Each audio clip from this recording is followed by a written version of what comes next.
Hey everyone, welcome to Through the Rabbit Hole, our podcast. My name's Aaron Mendes. I'm the CEO and co-founder of PrivacyHawk, along with lots of various other things that I do. And I have a guest here today, Itamar Novick, who is going to be talking to us about a lot of various interesting technical things about the mobile apps that we use and how they use our data and what we need to be aware of and think about as relates to that and our privacy.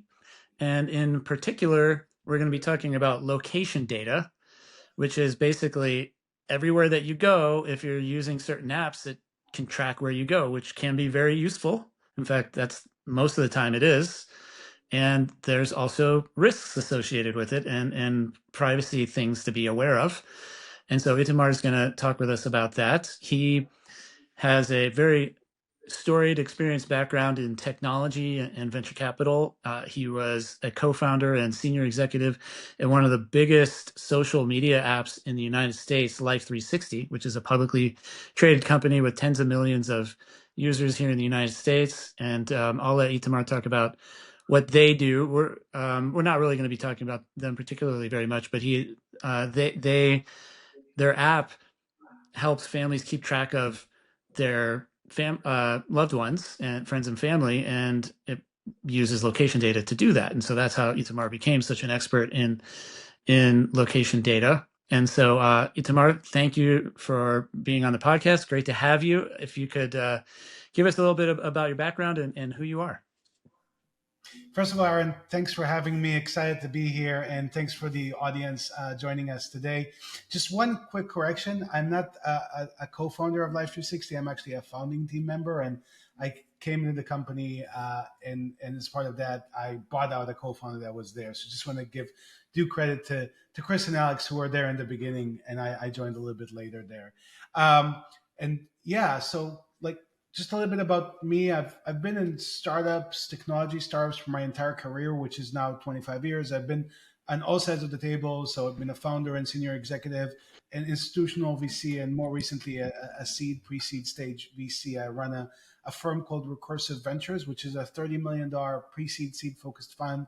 And we focus on investing in companies that disrupt antiquated businesses using data and AI.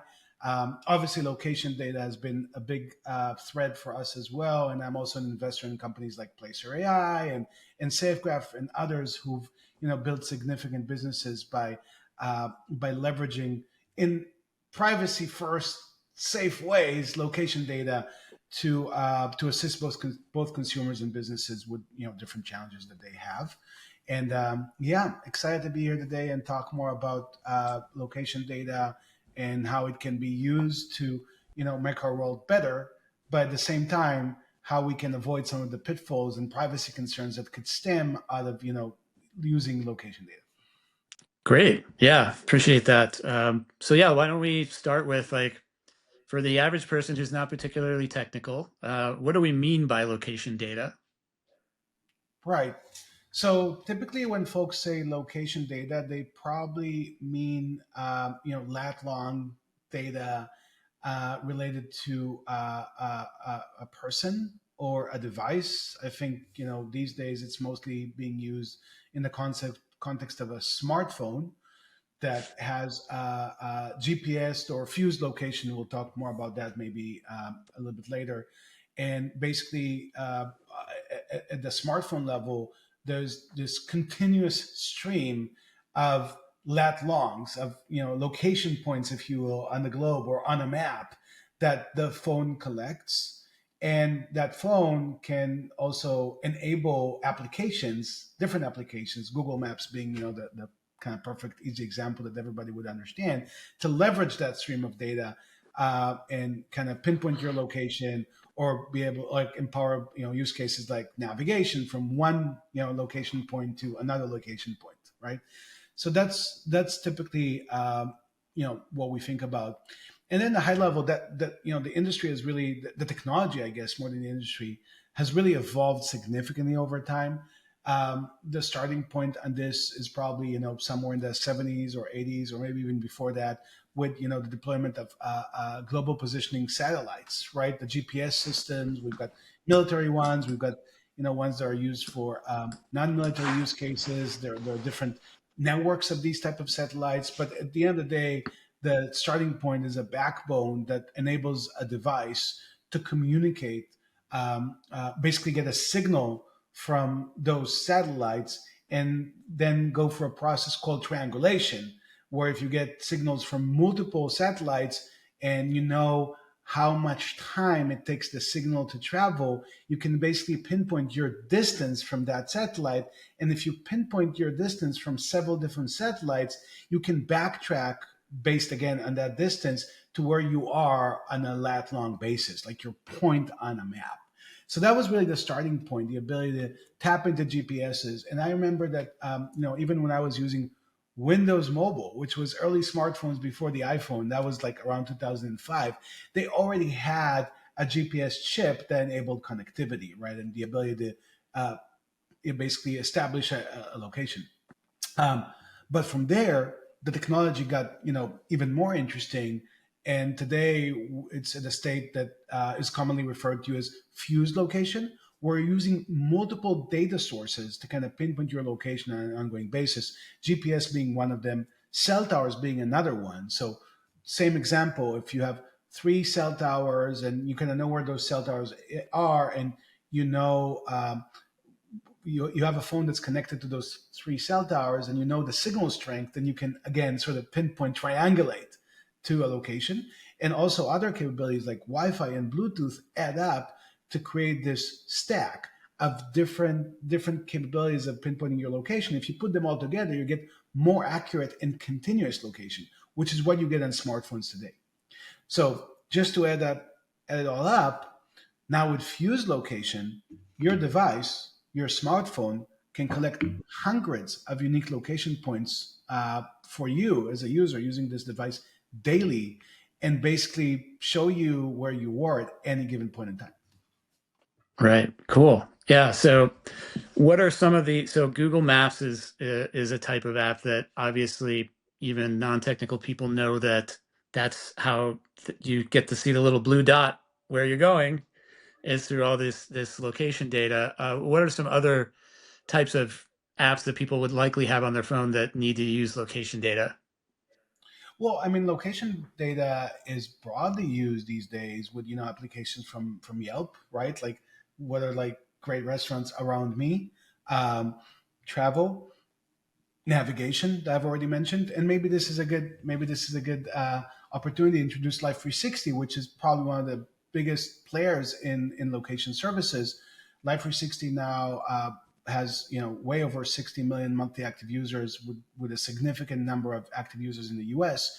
And it's basically a family safety and peace of mind application that really enables core families to know where everybody is and coordinate in real time, right? So instead of having to, kind of call my daughter and like, it's a real story, like, Emma, where are you? Are you at school? Are you with your friend? That friend, like, where are you about? I can just like open up Life 360, see where she is in real time, know that she's where she's supposed to be and that she's safe, and that obviously drives peace of mind.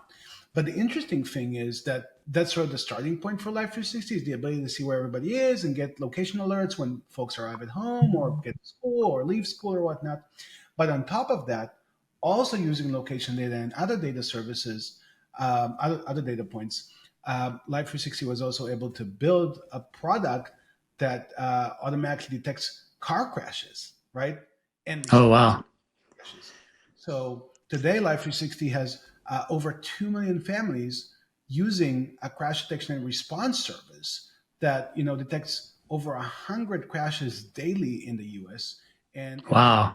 severe, we automatically send ambulances to the crash location, and that is a life-saving feature. Yeah. Every I'm no longer at Life 360, but I know the team there. Like every week, they kind of start their all hands with one or two letters that they got from a family member that is saying, "Wow, you saved my kid's life," or you saved my life because we're at this car accident in some side road somewhere in the middle of the country, and if the ambulance wouldn't get to us quickly because you dispatched that ambulance like 360, we don't know if we would be here today, right? So that's also that service, crash detection and response, is also based on location data. Yeah, that's awesome. So it's very useful for life saving and just convenience and peace of mind and practical applications where all these apps need to know where you are, and that's very useful. If you want to find a restaurant near you, if you're tracking your exercise like biking and running, it needs to know your location data. So what's actually happening behind the scenes when you're using these apps on your device is it has to send specific location, which is a very very specific lat long, which you hear Precise different. Yeah, you hear different estimates of how accurate it is, 50 feet, 20 feet, but it's pretty dang accurate. It's usually within a few feet. And uh, what that gives the app developer access to is, like you said, a constant stream of everywhere that you were or are while it has access to your location. Now, a lot of people you can restrict apps to only track your location when you're using the app, or you can turn it off, or you can have it always tracking your location. And some apps are more aggressive than others with continuing to track your location even if you're not in the app. But ultimately, for better or for worse, the app developers get this massive trove of data of your location, which is largely just used for the app to actually function and do, the valuable things that you want it to do. There's also other things that data could be used for if there was, let's say, a data breach, or if an app wanted to try to monetize that data. There's ways that companies can, uh, use that data to help other businesses with marketing and research and things like that. Can you talk more about like what data do they collect and store, and how is that used? Yeah, that's a very interesting question. There's been a significant evolution in that space, and we're way past the kind of wild west days here, where application developers were receiving hordes of location data, sensitive, obviously, and obviously a lot of privacy concerns, location data. That's not actually how the world works today. So, uh, you know, and kudos to Apple with kind of enforcing some of this stuff with application developers. But really, today there are three levels of authorization that different applications can basically try to obtain from their users through through the operating system of iOS, right? That your Apple device, basically, if we take Apple as an example. And that is one, don't give this application any location data, which is kind of where Apple is pushing applications default. And again, the application has to ask you for that location data for this to even be considered, because otherwise they're not getting anything. Okay. Right. If the application is asking for authorization, then the typical authorization that they would ask for is what's called foreground location data, which basically is only location data when you have the app open and running and you're using it, right? So when you close that app, when you go to another app, that the app that you previously used that was in the foreground and collecting location data stops getting location data. So it's really Right. only for your usage, for your session of using it. Just a classic example, I'm on Waze, I'm navigating, I'm using the app, I got it in front of me, I'm navigating, then it needs to collect location data to show you that blue dot of where you are and like safely get you to where you want to get. So that's not just the default in case the application developer is actually asking to obtain location data, it's also the only real viable option, because the last option of getting what's called always on location data, which means that an application is running in the background. You're not even using it, it's running in the background and it's continuously getting your location, is actually an option that is extremely hard for applications to obtain, because you can't just pop up a dialogue in front of a user and ask them to do it. You actually need to ask the user to go deep inside Apple settings, find the settings for your specific application, and toggle on uh, always on background location, which is really hard to do, really hard for users to do, and Apple discourages to begin with. So Wow. So I didn't realize that. So apps cannot ask you for that permission in the app, like because they can ask things like, "Do you want push notifications and whatever?" But they can't ask for always on location. the three options that when an application asks Apple to ask the user, that's how it technically works, a pop-up shows up, an Apple Right. pop-up.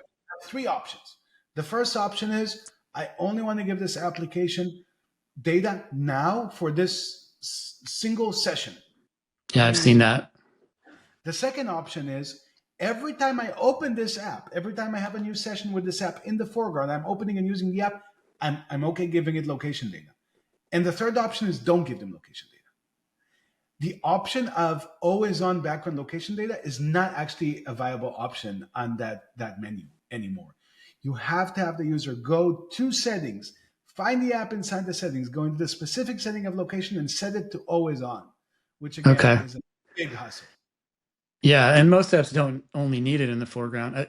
I would think though that an app where you're needing to be able to see where someone is at any time, does that require always on? Yeah, so Live 360 really only works well when you have always on, which is why Live 360 is, as part of onboarding, is asking users to go into the Apple settings and toggle that thing on. And in the Live 360 case, it makes a lot of sense because the app is kind of Right. less useful without it. But in the case of Waze or Google, when you're navigating, you know, if you're kind of smart about this as a consumer, you'd ask yourself like, why would Waze get my background like always on background location all the time? And they only need my location when I use it, right? And that's also one of the reasons why the Life 360 use case, Life 360 as a company has a lot of background location data because it really needs that data to deliver on the service that it's trying to deliver, like crash detection, right? Right. So, and there's very few apps that really need that. So most of the apps, you don't really have to worry that they're getting all of your location data all the time in the background. Yeah, that Because stopped in if 2018. So we're 6 years okay, into. Yeah, that's kind of is is that circling the back. same with Android? We're no longer in the wild wild west. Yeah. We're in a world where there's a lot of restrictions around obtaining and using location data as an application developer. Is that the same on Android? Do they have similar restrictions? I think it's pretty similar. Okay. Traditionally, Google has been one step behind Apple on some of this stuff, but they catch up really quickly. So I think the restrictions there are fairly similar. But this is kind of a moving target. Every year, it's actually becoming harder and harder for application developers to get location data. Right. Well, yeah, that's reassuring. So, so we don't have to worry that all these apps that asked for our location are able to get our lat long all the time. Because if they were, they know where you shop, they know where you eat, they know where you sleep. I've heard stories uh, of people at large social media companies, uh, like one of the number one, the biggest one, where they know your location, and people would like spy on their spouses or girlfriends or whatever, see where they are, if the employees of the actual company, and they could actually catch them, being places that they're not supposed to be, because a lat long can be tied to an address, and so if you really, if someone knows your continuous lat long, they basically know everything that you do everywhere that you go, and that's dangerous data to be out there, because thieves, burglars could use that to like canvass a house and look to see if when people aren't there, like, and then go rob that house when they know no one's going to be there. Very valid concern, and that's also why again we're kind of past that point where the regulators and Apple and Google, iOS and Android's platforms are really inhibiting developers from doing that in several different ways. So just even without going to Europe and looking at GDPR, um, you know, you look at the different regulation and privacy protections that are offered to consumers here in the US, and you'd quickly see that you can't really use location data to target with an ad, for example, somebody based on where they've been, unless you get explicit permission from them. So, Yeah, who's going to give permission for that? well, but I mean, there are some valid use cases where you would, for example, and this happens a lot in Asia. Although in Asia, I don't necessarily think in China they don't necessarily protect consumers from that standpoint. But for example, um, lots of consumers want to, enjoy coupons, right?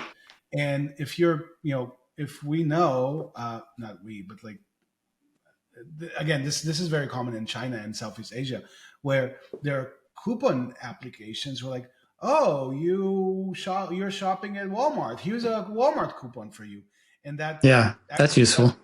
benefit to the customer, right? So the customer can opt in and say, I want this application to get my location because I want them to offer relevant coupons for me.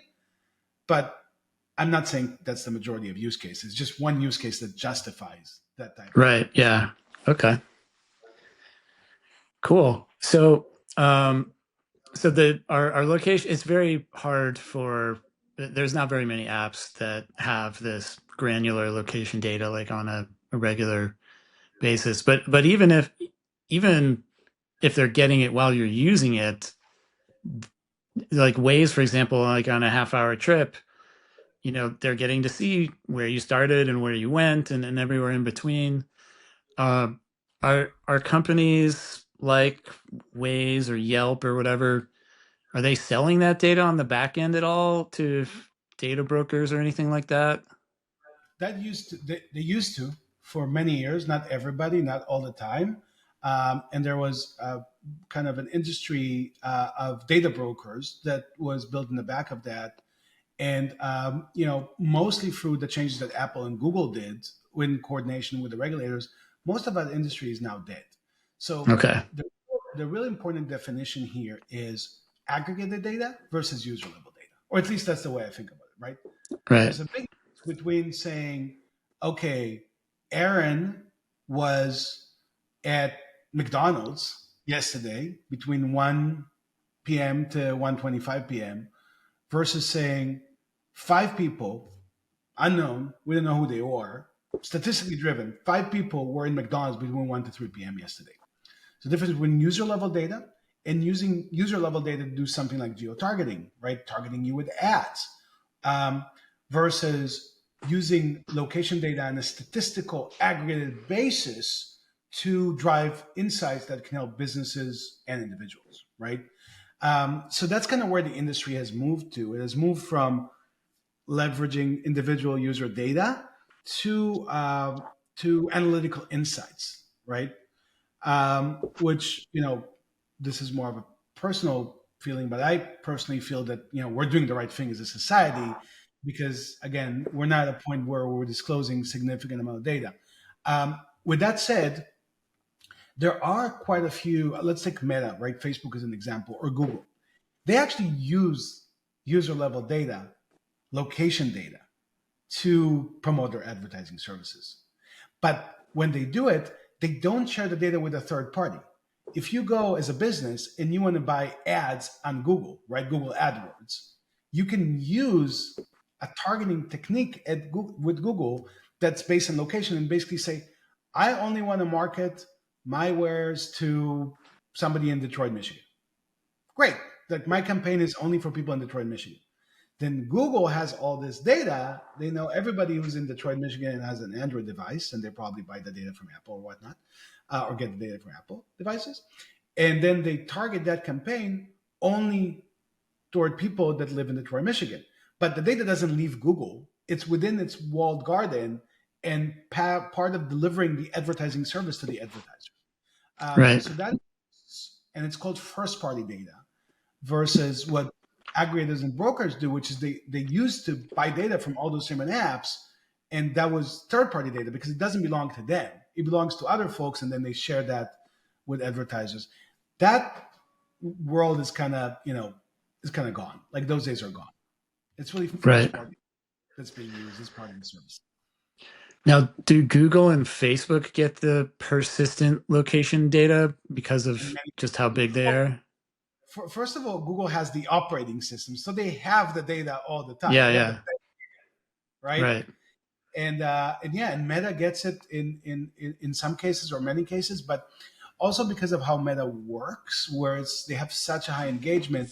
If you open up Facebook and WhatsApp and Instagram all the time, then they have that data anyway. They don't need the persistent because you're using the app so often. It's being brought to Right. the foreground, and they're collecting location data. So they have enough data at Meta even without having the persistent background data. Right. Because people are in it so much. And the same thing with TikTok, which I think has surpassed uh, Meta for time spent per day. It depends on the demographic, but people that use TikTok are using it more than Instagram and Meta. Exactly. And then And all those companies are offering their advertisers ways to target you based on your location data. But yeah, location data eh, you provided those platforms, and you haven't opted into it specifically, but you have opted into advertising from Meta, Google, and TikTok by right. using And this. and there's concerns in in the political in Washington D.C. that foreign governments that happen to own the TikTok app, for example, can have access to that data on Americans, which is why they are trying to get TikTok to be the US version of TikTok to be sold to a US based company. Now, the I'm not going to mention the name of the country because I don't want to get myself in trouble with those guys, but um, uh, they claim that they're not doing that, and the CEO of TikTok's United States has said, we're only using this data for, internal purposes. It's all housed in the United States, but I think a lot of people in the U.S. government don't believe that because they think that this very large country has a history of surveillance and other nefarious things. I was curious. Just like what data does TikTok have that is even like should anyone care? Like just the average American, like why should I care what data TikTok's getting from my phone? Like what is that big government over there going to do with that related to me? Why should I care? Or maybe I shouldn't. Well, I think that you should, but maybe not necessarily for the reasons that most people are being concerned about. And this is just my personal opinion here that I'm expressing here. I think different consumers of those services and apps have different thresholds in terms of what's acceptable for them and what's not. So for me personally, when I use these apps, I understand there's a sort of a contract, almost like a contract that between me and the service provider, where I get free services, so I get to use TikTok for free, and they advertise, and I'm the product. Like I get it, and I'm okay with that because I understand that they need to build a business, right? So I think that using location data and other sensitive data points, location data is definitely one of the more sensitive ones because, again, as you mentioned, you can basically pinpoint where everybody was at any given point in time and where's their home, where's their school, like where are they going, are they doing something that they should be doing? So I think, based on their location, I think when that data is being used for advertising, for me as a consumer, I don't care. But I know a lot of you guys out there do care, and I respect that, right? It's just more of a personal Well, preference. I think people probably care less about that, and like you said, there's a spectrum, but they're more about like, hey, is there some foreign government that could use this to, hack me or hack other people, or what if they have a big data breach and all that data gets leaked and gets onto the dark Exactly. web? That's where the concern I think is. The concern is that yes, location data is so quote unquote dangerous that if you give it to a foreign or a local sort of intelligence agency, then yes, they can leverage that data and they can use it to uncover vulnerabilities that individuals might have and use that data against them, right? On an intelligence and also specifically for law enforcement, you know, we want to make sure that all the evidence that's being collected and presented at courts, regardless of what which legal system you're using, is legal valid evidence that was obtained in the right way. And again, if we've got agencies using this data without getting prior permission from users, and they're leveraging it against them in a criminal or some other case, then I don't feel that's legit. And I think that's where the risk is, right? With intelligence, with law enforcement, with the government using this data to kind of grasp control over our lives. And I think that's a real threat. Not so much in the US, but yes, it could be a real threat with foreign, countries that don't play along and, with the same rules that we play. Yeah, And I'm yeah, going to say, because you haven't, I think China could be one of those. yeah. Especially on their own citizens, because they have iPhones and the operating system might be locked down, but if they're using the Chinese version of TikTok, which I forget the name of it, it's not actually called TikTok. There, you remember what the name of it is? No, but yeah, it's different. Um, yeah, what's funny is that the China doesn't allow Chinese citizens to actually use TikTok because it's too open.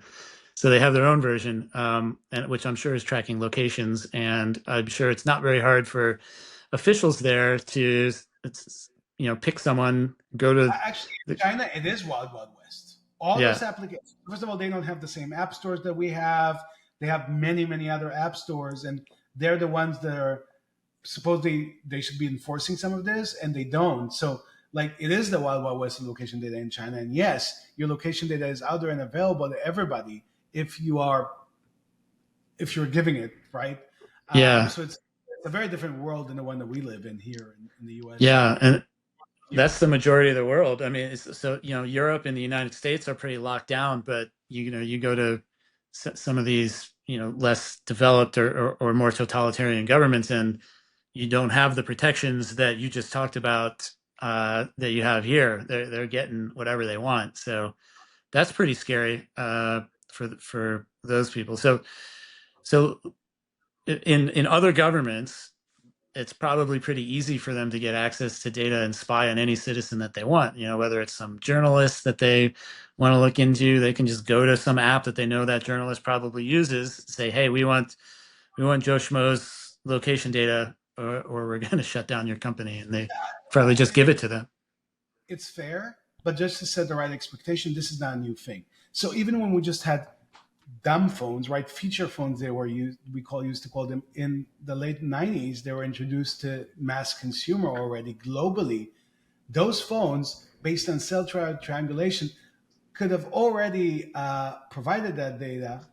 And actually, completely coincidentally, I'm originally from Israel, and I was a criminal military investigator Oh in wow, Israel forces, and I had some very serious crime cases, murder, rape cases, very severe ones, where even back then, when we knew smartphones were involved, we could issue a warrant in Israel through the courts and then go to the telco carrier, right, and say, I want the breakdown based on cell triangulation of where this suspect was at 9 p.m. yesterday. Right, we're there at this murder scene, and you could already do that. It's just now it's way easier to do, and it's more accurate because of smartphones. yeah. Actually, that's a good point. Bringing up the telcos. So my cell phone provider, let's say that's AT&T or Verizon or whatever. Um, what are they collecting about our movements and location? Because we're every time cell towers get pinged, do they know which person that is, and if they were required to give that to law enforcement, do they have just this massive trove of everywhere everyone's been? Yes, they do, and they've had that for dozens of years now. But there's one exception. And again, that's kind of the quality and accuracy of the data is very, very different.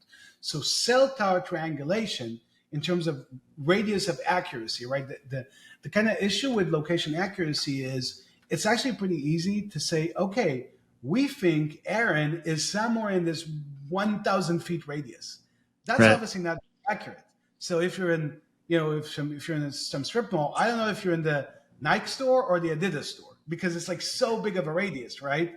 So that's the kind of data that all cellular providers have, telco providers have. They have that data and they've had that for a while, but because it's not very high quality, it's not very granular, it's not as useful. But yes, they've had that data for a while. They keep collecting it. they've been restricted by the government in terms of how they use the data because they were the original sources of location data before smartphones and fused location came about. And it's lower quality data, but yeah, you can tap into it, you can use it, and they've had it for a while. So what is like a typical radius that they can narrow down to based on the cell tower triangulation? I don't know enough, but I know it's not sub 100 feet, which makes it Okay. just not accurate for a lot of use cases. Not accurate enough. But you could figure out if someone was on the block when a murder happened or something. Yeah, but that's not strong enough with evidence compared It's to not. the Okay. to say that this person was in this apartment at this time exactly, and that they were there for 51 minutes before they went, and then they threw the body in the river. Okay. So telcos, they don't get access to our GPS data. Okay. What about when it's being sent over the wire? So like if I'm using Waze, the map, it's going through the cell towers to get to Waze. Can do the telcos kind of as an intermediary get access to that, or is it kind of like encrypted and only goes between my phone and Waze? That's beyond my technical expertise, but I believe that it is encrypted to the point that the telecom provider is just a quote unquote dumb pipe that doesn't understand or see the content of the data. They just again they're That's just a what I think too, because it's they use SSL, which was now called TLS, but or TSL. But SSL is basically a secure tunnel between, a device and a server, and the telcos can't decrypt that. Only the device and the server have that ability to decrypt that message.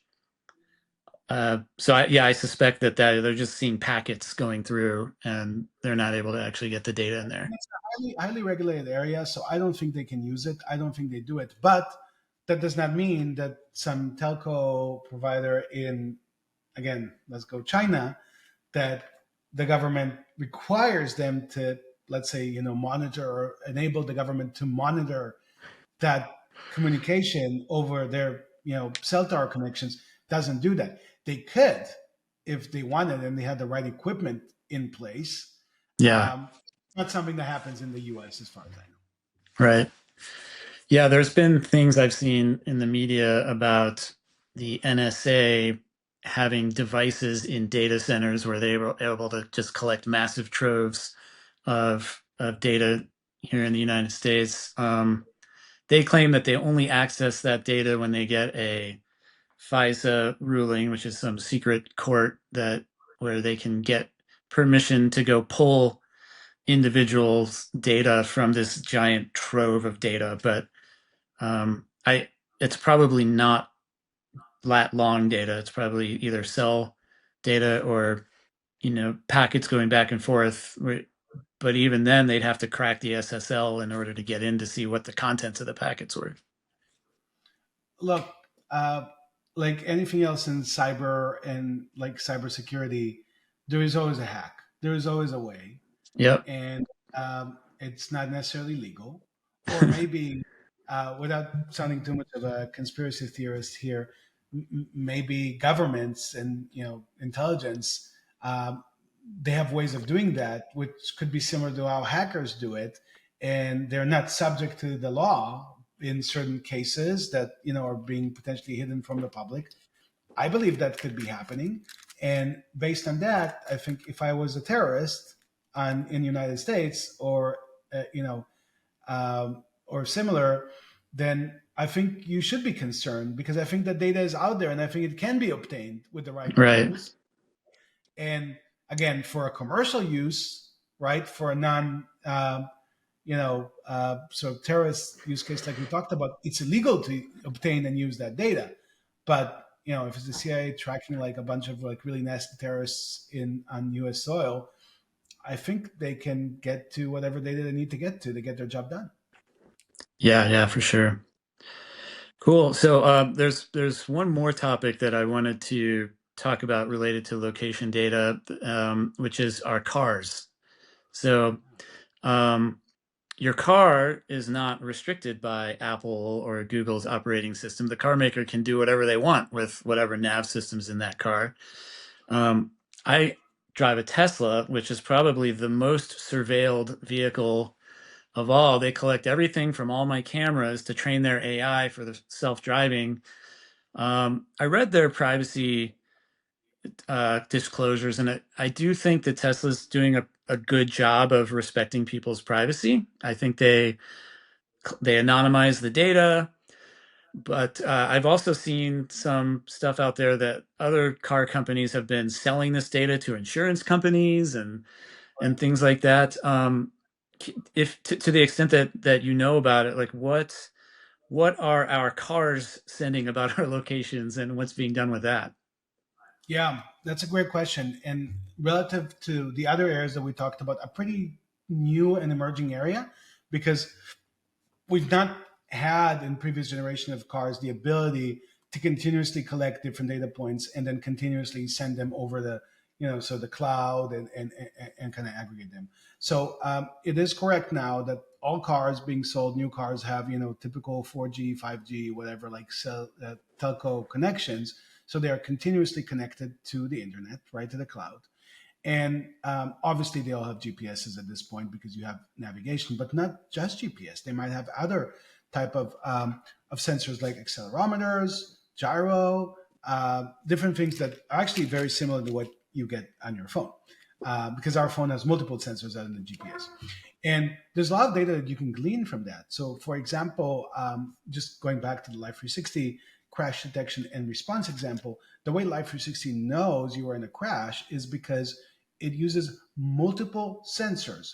Your GPS. So what you can do with your GPS, for example, is you know that in this point in time you are here, and then 20 seconds later you're there, then you can know how quickly you are traveling between those 2 points back into speed, right? So GPS lets you back into speed. Um, and other sensors like accelerometer help you understand how quickly you stop, right? Or what kind of G-force is pulling you, right? So a combination of all that sensory data can provide, like, basically deliver insights like, oh wow, you're in a car crash. So modern cars have most of those sensors, if not all of them, and more compared to your smartphone. And yes, they're always connected to the cloud. And on the back of that, the automobile industry in the US and globally has basically figured out that there's a new business that they can, partake in, which is aggregating and selling this data. Luckily, again, regulation and sort of all sorts of privacy constraints come into play. And really, that industry has been slower developing than some of the automakers wanted it to be, in the sense that um, they can't really use it as personal data because they haven't really obtained permission from users to share that data with third parties. At Well, least not in there was a major class action lawsuit where a car company got sued for that because they were selling that data to insurance companies and they did not properly obtain the permission, or they had a very confusing disclosure that was buried somewhere. Um, I can't remember which company it was. I think it was GM, but um, aggregate. privacy location GM lawsuit car insurance. Let me Google it real So, quick. I mean, Yeah, it was GM. GM's testing in the a limit. lawsuit. Yeah. People are definitely testing the limits on that. And I think with insurance, and we can go into a whole discussion. I don't think we have time, but we can go into a whole discussion into what's called usage-based insurance. That's using driving behavior signals to underwrite your risk and Right. potentially affect the premium that you pay for insurance. That was what GM was doing. It wasn't actually location; it was driving behavior insights. Oh, okay. This car has drivers that are driving like maniacs versus here's a safe driver, right? Okay. Um, so that was what that was all about. And yeah, I think companies are going to keep trying pushing the envelope from a business standpoint. But if I was the average consumer, I'd probably not be as worried about the automotive guys, because there are very big companies that are subject to class actions and all sort of regulatory activities that make it really hard for them to to use your data in the way that they shouldn't. I would be Right. way more concerned about a random small app developer who is trying to push the limit there. And luckily, again, we've got the platforms like Apple and Google are sort of making their lives really, really hard if they try to do that. Right. Now, but the risk with the big companies though is probably less that they would do it, but that they could get hacked. And so what I would be concerned about is, is my car company storing the individual user level lat long of my vehicle?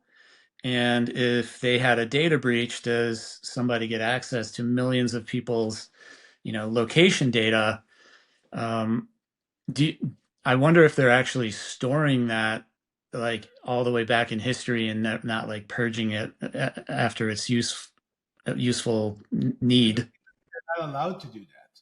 Typically, to meet CCPA and other privacy compliance guidelines, you got to be deleting the data on a recurring basis, and you can't save data for more than X number of days. So Okay. if they're following the rules on this, and again, I would expect the GM to follow those basic privacy rules, then no, they would be destroying the data after 30 days or whatnot, and they wouldn't be keeping it for longer than that, and they would be only using it for use cases that they're allowed to use it. Now, again, obviously, people could break the rules, but that's what I would expect. The other piece, the other side of that coin is, you kind of alluded to it, cybersecurity essentially, and that I think is a big prevailing problem across the board. Where like, Yeah. yes, you could have really good intent companies like they want to do the right thing. They're not using the data in ways that they shouldn't be using it, but then somebody hacks into their system and steals the data. And I think that's just a reality that we live in. I don't think those hacks are going away. I think the hackers, every time you build another layer of defense, they'll find a way around it. And I live under the assumption that all my data is always out there if somebody makes a big enough effort to obtain it, right? And I would recommend every consumer to think the same. Like if you Right. think a world where somebody's going to hack a service that you use and get all that data, then think again. It's just a matter of time. Right. Yeah. I agree that it's impossible to be fully protected. One of the things that we encourage people to do though is to, if you're no longer using an app or a company, you can request that they delete your data. And so you can, because, people will say, well, my data is already out there. It's like, well, yes, but it's not fresh data, and you don't want more of it out there. Like, let's say you've been in 2 data breaches. That's better than being in 10. Or the fewer data breaches you're in, the less likely you're going to be the one that's targeted. So there's no 100% solution, but we have privacy rights now, and we should exercise them and get ourselves deleted from as many of these databases as possible that we don't need to be in This anymore. goes back to the PrivacyHawk, and I don't want to sound too skeptical, but I'm kind of at a point where I'm beyond that. What I'm saying, just assume that nothing that you're going to do, whether delete everything a billion times over, is going to stop that data leaking eventually to bad people. Now, with the assumption that the bad people have the data and there's no way to stop them from getting the data, what do you do next? So, my advice is always, you know, use two-factor authentication, use the highest levels of security because you don't know if your credentials are out there or not, right? But you want to make sure, yeah, they're going to access your data. You want to make sure that they can transact on your behalf, that they can't steal your identity, that they can't, steal your bitcoins and go party in Vegas or something, right?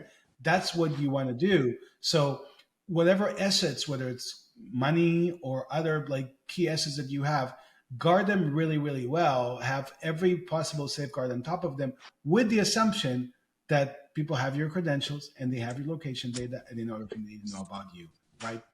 Yeah, That yeah, essentially stop them from creating real harm. That's yeah, the way yeah. I think it No, work. I agree. You definitely need to also do that, and that's probably just as important, if not more. And other things that I recommend to people are like everyone should have their credit frozen on the 3 bureaus. There's no reason not to have your credit frozen. Um, Use a password manager. Don't reuse the same password, which a lot of people still do. Use the same or variations of the same password because then if one account gets hacked, that password gets leaked. Now they can log into all your other accounts. Um, what was the other thing that I wanted to? Yeah. So, there's services to like monitor your bank accounts to see if, there's a balance change or something.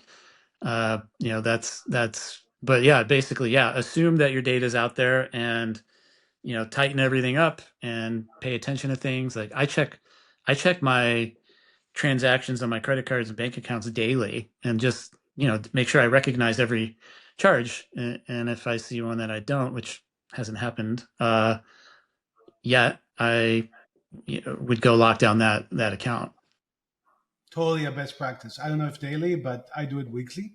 Yeah. Yeah, I go to all my credit cards. I go to my bank checking saving accounts, and I check uh, with, again, the mindset of it's not if, it's when. Yeah, Like, yeah. and that my data is out there. So I agree with you, and those are great tips for the audience here. Cool. All right. Well, I think we've beaten this topic to death. um, so thank you very much for being here, Itamar. It's been very insightful, and I hope that our viewers now know more about the mostly beneficial comp side of location data and other just considerations to be aware of, especially if you don't live in the United States and in some of these more uh, countries that might have uh, more laissez-faire rules and regulations. Now you're aware of what information can be learned about you and your location. So thanks very much, Itamar, and we'll hopefully see you again soon.